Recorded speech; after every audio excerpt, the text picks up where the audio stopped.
Hello guys, welcome back to knowledge क्रूजो officer. तो ये है आपकी कक्षा 12वीं की फिजिक्स भौतिकी की आंसर्स। ये आपके पाक्षिक आंसर्स है जो नवंबर माह के हैं, जो आपको 1-2 दिन पहले मिली हो। और बाकी जितने आंसर्स हैं वो आपको मिल चुके होंगे, हमारे जो चैनल के वीडियोज़ में आ चुके होंगे। और आप लोगों के लिए व्हाट्सएप ग्रुप बनाया गया है जहाँ पर सारे अपडेट्स आएंगे, आपको मिलेंगे, सारी चीज़ें मिलेंगी। तो जाके ज्वाइन हो जाना, जिसका लिंक आपको कमेंट बॉक्स में मिल जाएगा। और साथ ही साथ कोई भी दिक्कत हो तो आप कमेंट या फिर आप हमें इंस्टाग्राम में बता सकते हो, बोल सकते हो और बताओ कि आपको और कौन से आंसर्स चाहिए। तो ज़्यादा देर न करते हुए प्रश्न 1 की तरफ चलते हैं, जहाँ पे पूछा गया प्रकाश विद्युत उत्सर्जन के लिए सराई साक्षरीय धातुओं का प्रयोग अधिक क्यों किया जाता है। तो यहाँ पे देख सकते हो इसके आंसर इस प्रकार हैं कि जो सराई धातु है उत्सर्जन के रूप में अधिक क्रियाशील होती है। उसने यह देखा है कि जब इलेक्ट्रॉन नली में प्रयुक्त उत्सर्जन को क्षारीय ऑक्साइड से लेपित किया जाता है तो तापनीय उत्सर्जन बहुत बढ़ जाता है। तो यहाँ पे देख सकते हैं जो आंसर्स हैं वो आपको यहाँ पे दिए जा रहे हैं। तो इस प्रकार जो है पहला आंसर यहाँ पे ख़त्म होता है। चलते हैं आगे, जहाँ पे आपको पूछा गया है एक फोटोन का तरंग दैर्ध्य 5000 एम्पेयर है, उसका संवेग ज्ञात कीजिए। तो यहाँ पे आएगा आपको lambda is equal to h by m v. तो m we is equal to h by lambda. फिर आपको इज इक्वल टू 6.62 इंटू 10⁻⁻34। फिर उसके बाद upon 5000 into 10⁻⁻10 is equal to 1.3 into 10⁻⁻77 kilogram metre per second. तो इस प्रकार इसको आंसर से आपको ऐसे लिख लेना है, फिर ऐसा ज्ञात कर लेना है। और यहाँ पे जो है, यहाँ पे 5000 जो ए दिया हुआ है वो आपको पुट किया गया है, तो आपको और कोई करने की ज़रूरत नहीं पड़ेगी। अब है प्रश्न 3, जहाँ पे पूछा गया निरोधी विधेय से क्या तात्पर्य है। तो यहाँ पे आप इसके आंसर देख सकते हैं। तो इस प्रकार इसके आंसर्स हैं, आप लिख लीजिएगा। तो इसका न्यूनतम ऋण है विभव V0, जिस पर प्रकाश विद्युत धारा शून्य हो जाती है, तो निरोधी विभव कहलाता है। तो फिर अब चलते हैं चौथे में, जहाँ पे पूछा गया है कार्यफलन को परिभाषित कीजिए और इसका मान निर्भर करता है। तो यहाँ पे देख सकते हैं WO दिख रहा है, वो W0 है ना, मतलब आपको W के नीचे 0 लगाना है, जिसको W0 कहा जाता है। जहाँ जहाँ पे आपको 0 दिख रहा है वो नॉट है, मैं यहाँ पे बता देना चाहता हूँ। और यहाँ पे सारी चीज़ें दी गई है, तो आराम से आप लिखिएगा। आगे चलते हैं 5वें क्वेश्चन में, जहाँ पे पूछा गया है आपको, इसका जो आंसर है वो है बामर श्रेणी। और वहीं फिर 6वां क्वेश्चन है बोर की कक्षा तो स्थायी कक्षा क्यों कहते हैं। तो यहाँ पे देख सकते हैं क्यों कहा जाता है बोर की कक्षा को स्थायी कक्षा। तो यहाँ पे इसके आंसर्स हैं। तो ऐसी किसी कक्षा में चक्कर काटते हुए इलेक्ट्रॉन ना तो ऊर्जा उत्सर्जित करता है ना अवशोषित, अतः इन कक्षाओं को स्थायी कक्षा कहते हैं। प्रश्न 7 है, जहाँ पे आपको ऐसा यूनिट पूछा गया और इसकी परिभाषा पूछी गई है। तो यहाँ पे आपको इसकी ऐसा यूनिट और परिभाषा दोनों लिख लेना है। और अगर आपको वीडियो ब्लर दिख रही है तो आप इसकी वीडियो क्वालिटी बढ़ा दें ताकि आपको वीडियो अच्छी दिखे। आगे चलते हैं, जहाँ पे पूछा गया द्रव्यमान संख्या 1 और 36 के संगत दो निबकों की त्रिज्याएँ की तुलना कीजिए। तो यहाँ पे देख सकते हो आप नाभिक की त्रिज्या, यहाँ पे इसके आंसर्स आपको दिख रहे हैं। तो इस प्रकार इसे लिख लीजिएगा। तो इसका जो आंसर है वो है R1:R2 इज इक्वल टू 1:3। ठीक है बच्चों, तो आप इसे आराम से लिखिएगा। इस प्रकार इसको दिए गए हैं, तो आराम से इसे रोक के लिख लीजिए स्क्रीनशॉट मारकर। आगे चलते हैं, जहाँ पे 9 से 11 है, 2 अंक के हैं। तो यहाँ पे तापनीय उत्सर्जन क्या है उसके बारे में लिखा, कौन कौन से गुण होने चाहिए। तो ये सारी चीज़ें यहाँ पे लिखी हुई है, तो आप इसे स्टॉप करके लिखिएगा या फिर स्क्रीनशॉट भी ले सकते हो। तो अब 10th में चलते हैं, जहाँ पे पूछा गया हाइगन का तरंग सिद्धांत प्रकाश विद्युत प्रवाह की व्याख्या नहीं कर सकता। तो यहाँ पे देख सकते हो यार, जहाँ पे HV है वो आपको जानते हो आप क्या होगा, HV0 है, 0 है उसे नॉट समझिएगा, क्योंकि थोड़ा ऐसे लिखने में थोड़ी दिक्कतें आ जाती है फॉन्ट में। तो इस प्रकार है, तो आप इसे लिख लीजिए आराम से। और होप करता हूँ जो वीडियो है पसंद आ रही होगी, पसंद आ रही है तो चैनल से। दोस्तों, मुझे पता है आप सब परेशान हो क्योंकि CBSE ने पैटर्न बदल दिया है हमारा, बट टेंशन मत लीजिए। मज़े की बात यह है कि जो पैटर्न है वो ऑब्जेक्टिव हो गए हैं, इसलिए हमें अब करनी है सिर्फ और सिर्फ मॉक टेस्ट की प्रैक्टिस। ये एक ऐप है फिलो, सबसे पहले आप इसे डाउनलोड कर लो। अब इसके प्रैक्टिस सेक्शन में जाना है और सारे सब्जेक्ट के मॉक पेपर आपको एक से एक के बाद एक अटैम्प्ट कर लेना है। क्लास 10th और क्लास 12 दोनों ही स्टूडेंट के लिए बनी हुई हैं, पूरे एग्ज़ाम इन्वायरमेंट की फीलिंग के साथ, और ऊपर में टाइमर भी दिया हुआ है।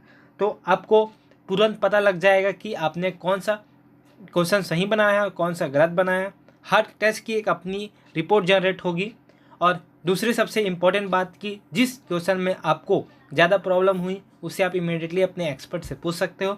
60 सेकंड के अंदर आप ट्यूटर से कनेक्ट हो जाओगे और आप अपना जो कॉन्सेप्ट है वो क्लियर कर पाओगे। तो अभी डाउनलोड करो और बोर्ड में आप 100% स्कोर कर सकते। सब्सक्राइब करके बेल आइकन प्रेस ज़रूर कर लेना, ताकि आगे भी आपको ऐसी इस प्रकार की जो वीडियोज़ हैं वो आपको प्राप्त होती रहे।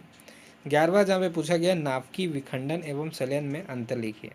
तो यहाँ पे अंतर लिखा गया है, तो अंतर आप देख लीजिएगा। ऐसे इस प्रकार जो अंतर है आपको दिखा रहा होगा।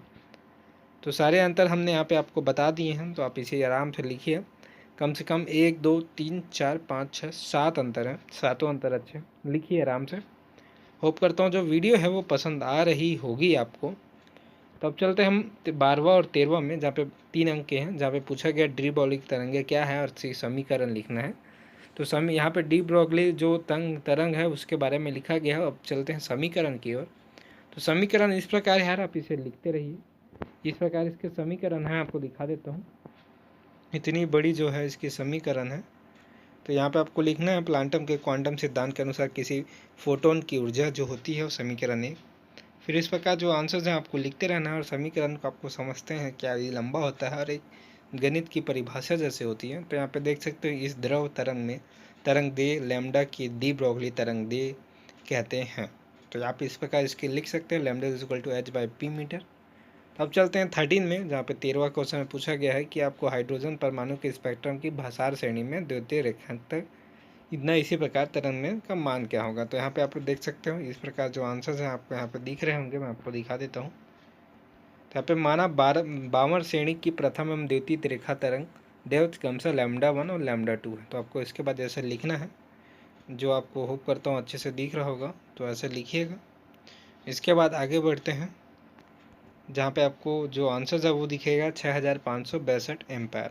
ठीक है बच्चों, आगे चलते हैं 14 और 15वां, जहाँ पे पूछा गया कार्यफलन की परिभाषी अथवा दिया होगा, जिसमें कोई एक करना है। तो हमने एक किया है, कार्यफलन को परिभाषित कर प्रकाश विद्युत उत्सर्जन के नियम को लिखना। तो इसको हमने परिभाषा दिया गया है, यहाँ पे देख सकते हो इसकी परिभाषा दी हुई है। तो परिभाषा आप लिख लीजिएगा, आगे हम आपको बता ही रहे हैं।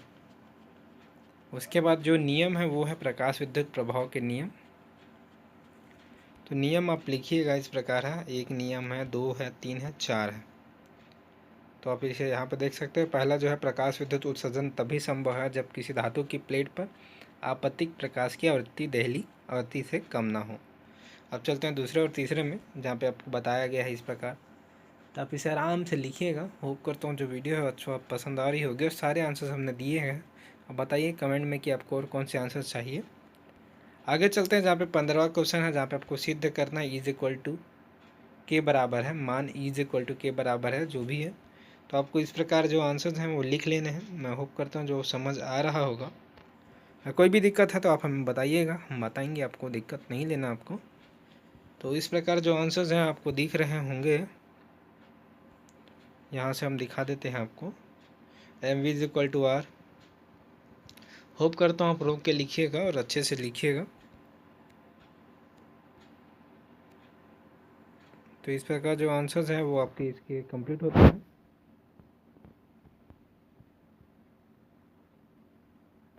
थोड़ी दिक्कतें आ जाती है यार किसी वजह से। तो उसके बाद अथवा जो दिया हुआ है, रेडियो एक्टिव नमूने की अर्धवायु एवं श्रेण यात्री परिभाषा, इनके बीच संबंध लिखना है। तो यहाँ पे जो है वो लिखा हुआ है, तो आप इसे लिखिए आराम से। तो इस प्रकार आप पहले लिखना है, किसी रेडियो एक्टिव पदार्थ की अर्थ वायु वह होता है जिसके परमाणु की संख्या विघटन के कारण घटकर प्रारंभिक मान की आधी रह जाती है। तो उसके अनुसार आपको यहाँ से लिखना स्टार्ट है। फिर रेडियो एक्टिव सैंड के निम्नानुसार जो भी होता है। तो यदि रेडियो एक्टिव पदार्थ का अर्थ वायु टी हो तो T is equal to T पर। तो N is equal to N naught by T, तो एन नॉट बाई टी यहाँ पे देख सकते हो। तो इस प्रकार जो आंसर्स हैं वो कंप्लीट होते हैं। मैं होप करता हूँ जो वीडियो पसंद आई होगी। पसंद आई तो चैनल सब्सक्राइब करके बेल आइकन प्रेस जरूर कर लेना। तो वीडियो में सिर्फ इतना ही, चलिए हम चलते हैं।